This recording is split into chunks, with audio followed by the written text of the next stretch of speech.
Cuman Anies dan kelompoknya yang berani bawa agama buat jadi bahan jualan politik secara sembrono.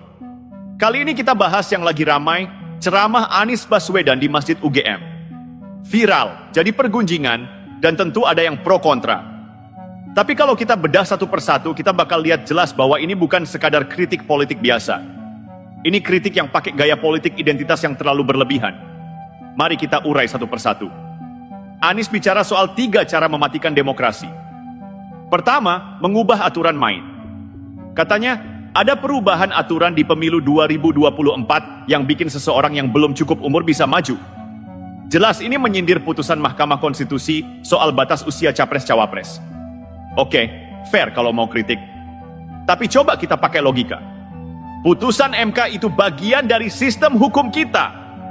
Kalau mau dibilang demokrasi mati gara-gara aturan main diubah, ya tolong sekalian kritik juga saat Jakarta dipimpin Anies dulu.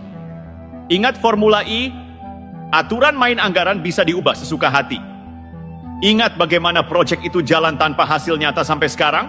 Itu demokratis? Dan satu hal yang penting, kalau putusan MK ini dianggap mematikan demokrasi, kenapa saat putusan MK di era SBY yang dulu meloloskan Jokowi di Pilgub Jakarta 2012 nggak dibilang begitu? Kenapa standar ganda?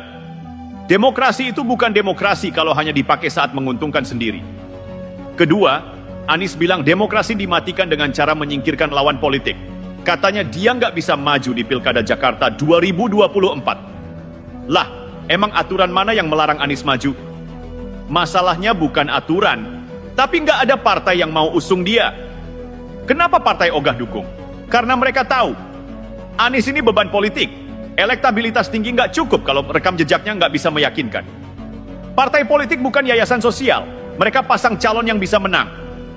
Kalau Anies nggak diusung, yaitu karena dia gagal meyakinkan partai, bukan karena demokrasi dimatikan.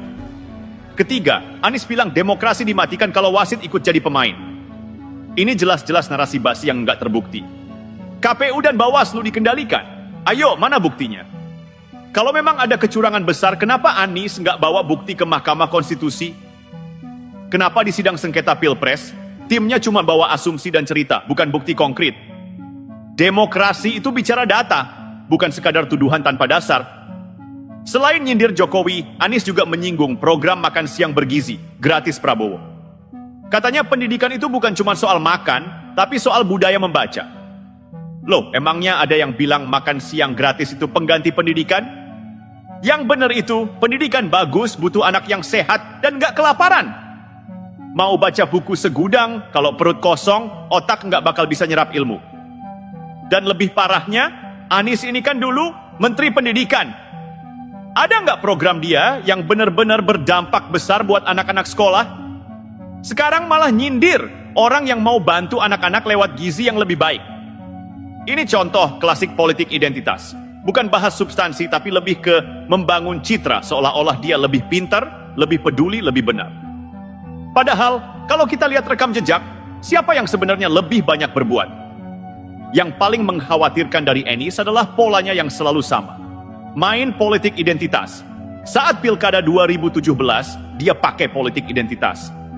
Sekarang, setelah kalah di Pilpres, dia tetap pakai strategi yang sama. Bedanya, sekarang dia posisikan dirinya sebagai korban sistem.